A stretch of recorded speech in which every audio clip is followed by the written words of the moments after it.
Монгол туурахтан 2016 гоо бүсгүй шалгаруулах тэмцээнд Өвөр Монгол, Халимаг, Бурайд, Туваа болон Монгол улсаас 20 гоо бүсгүй оролцож байгаа бөгөөд тэд өөрсдийн санаачлагаараа сүүн тусал сайн үлсийн аяныг өрнөж эхэллээ.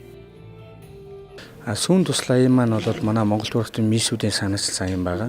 Энэхүү аян маань болохоор Монголын Улаанбаатар хотын хүрээ амарч газар буюу нийслэлийн 2 дугаар амарч газартай бид хойсноор хэлцэнсэн.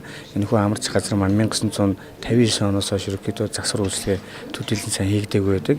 Энд бол нийтдээ 100 гаруй мянган хүн төрсэн байдаг бол бас дахиад 100 гаруй мянган их амардсан байдаг. Тэгэхээр төрсэн төрөөсөө хоёртойгоо нийлээд 200 орчим мянган иргэн энэхүү төрхөөр дамжиж одоо Монгол улсад хүн болжээ гэдэг юм байгаа. Тэгэхээр энэхүү төрхийн маань барилга хуучирч муцын барилгын мис охтууд маань бас тодорхой хэмжээнд сэргээн засварлын энэ үйлс нь өөрсдөө хүч нэмрийг оролцуулах гэсэн үднээс ивент тэтгэгч компаниудын хамтарч ажиллаад тухайн компаниудын хандив тусламжтайгаар энэхүү аяныг бид нар өрнүүлж байгаамаа.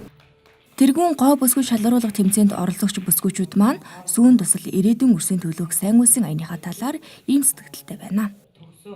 Нэрээ амарчих газар гэдэг бол одоо Монгол улс төрж байгаа мэдлж байгаа хүн болгоныг ихэрж авдаг хамгийн сайн үлстэй газар гэж бид нар ярилцаад тэр газрыг сонгож авсан байгаа.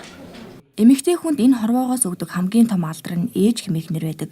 Мисүүд маань бүсгүй хүнийхээ хувьд эмэгтэй хүн ээж болоод үрээ тэврээд гардаг энэхүү чухал газрыг тохижуулан засах үйлсийг санаачлан оролцож байгаад 2 дугаар төрх эмнэлгийн удирдлагууд болон тэмцээний зохион байгуулагчид ихэд баяртай байсан юм а. Live News мэдээллээ.